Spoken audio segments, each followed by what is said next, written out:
All right, we'll continue with Coach Kodi Burns. To ask a question to Coach Burns, please hit the raise your hand function. We'll start with Patrick Brown, and then we'll go to Rob Lewis.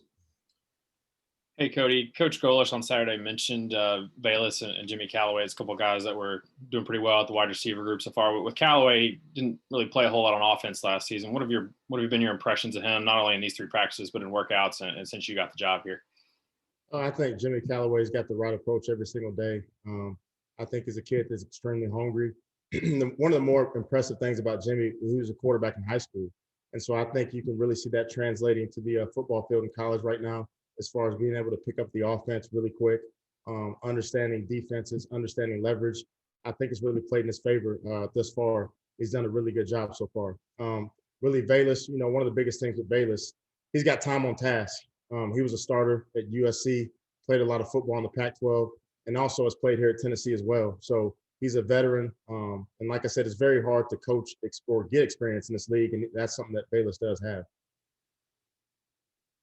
Coach, of those four sophomores, you've got Jalen, got on the field quite a bit last year, but the other three, you just talked about Jimmy and then Holiday and Weidman, didn't get as much playing time. Just what have you seen from that group of four sophomores in general in terms of their development? Got to really bring those guys along. All very talented to some degree.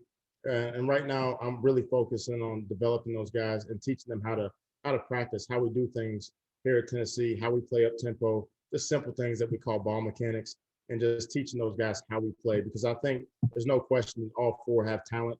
Just got to truly grow them and develop them into the wide receiver position. Because even a guy like Malachi Weidman was a dual sport athlete, basketball player, did play football. And then when you talk about the two Jimmys, both of those guys were quarterbacks in high school. So really just translating those skills to the actual wide receiver position is my job, to truly develop and bring those guys along. David Ubben, then Trey Wallace. Yeah, Kodi, how much do you anticipate Jalen and Malachi to be able to do this spring? So they're limited out there, and what have you seen, from your group today with pads on? Really trying to be real precautionary with those guys. Just want to be smart, make sure we get them through spring. I can't give you an exact timetable exactly when those guys will be practicing full speed, but we're hopeful to get those guys here back pretty soon. As a whole today, I think we're starting to understand how to practice. They're starting to play with a different sense of urgency that we're looking for. We do have to get a lot more physical. This is the first day we have pads on, and I'm expecting a lot as far as a physicality standpoint, especially being here at Tennessee in the SEC. I know what it takes as far as a physicality standpoint. And so we really got to continue to develop that and really just be tougher as a group. And I think we're going to get there.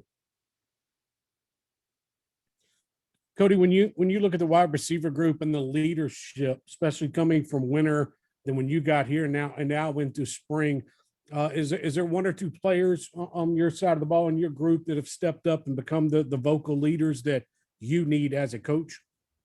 Well, I'll tell you this. In the past, there's been a couple guys that obviously we got one right now that obviously just went through the pro day, and also a guy like Juwan Jennings that played a lot of football here. And so when you talk about leadership, those guys had a lot of time on task. And now you're walking into a really young group. And I think by default, and really not just by default, but also just his personality, time on task, as far as him starting at a different school and also coming here at Tennessee and doing the same thing. Velus Jones has kind of stepped up and emerged as one of those guys that can truly grow these young guys, teach them how to practice, teach them what the standard is and what we're looking for.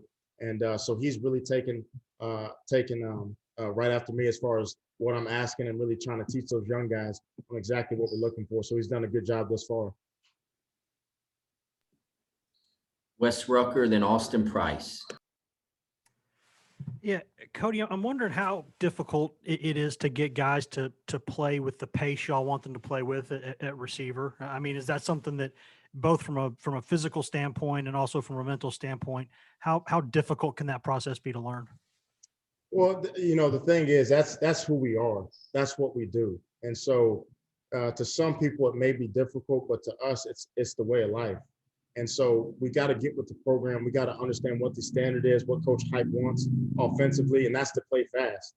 That's to line up and play faster than your opponent. That's who we are. Because once you get to the fourth quarter, you'll see those things pay off by playing with that pace the entire game. And so that's something that we're constantly on these guys about each and every day, not just on the practice field, but on the meetings. How could you have been more efficient as far as getting the ball back to the referee on this play? Just playing with different type of tempo, ball mechanics, making sure that we're coaching those things, not just on the field, but also in the meeting room. Hey, Coach, you guys, they referenced Malachi and Jalen earlier. David did. You're not too far removed from playing college football and winning a national title. How much can you impress upon those guys as a guy that's, not too old and relatable, that, hey, I know you guys want to push yourself to get back because it's a new staff and you want to try to make your mark with us, but, you don't need to rush yourself and you need to take your time and get healthy first. Right. I mean, just really, like you said, I've played in this league, played at a high level, was fortunate enough to win a national championship. So I've really been there. I've done that. And I'm not too far removed to really have a true relationship with these guys and tell them the different things that I went through as a player and also my day-to-day struggles and my frustrations with football, off the field, different things just to relate to those guys. And so obviously being out, you're going to be a frustrated guy if you truly love the game of football, but also that should truly be motivation. The way I approach it is truly you have to approach this time like a pro. And if I'm a professional athlete, I'm doing everything I can to get back on that field. So whether that be living in the training room, in between classes, in between meetings, we just got to continue to coach these guys on what it looks like to be a pro. Ben McKee, then Gustavo. Hey, Kodi, I was just curious as to what you've seen out of Anderson, Kobe, and Walker Merrill these first couple of days of practice, and maybe what role you envision them having in the receiver room early on. I tell you what, the most impressive thing about Walker and Anderson is they truly care. I think they put in extra work. They got a lot of time on task. Even though they're young, I think they've really started to step up and be very confident in who they are, be very confident in what we're asking them to do in the offense. And I think as long as they continue to develop, I think hopefully that those guys can help us at some point down the road. So thus far, I've been extremely impressed with both of those kids because it's more so with me, just the mental aspect of it, because high school is one thing when you're just a man, the ball's always coming to you. Everything typically goes your way. But once you get to a place like Tennessee in the SEC, everybody here is good.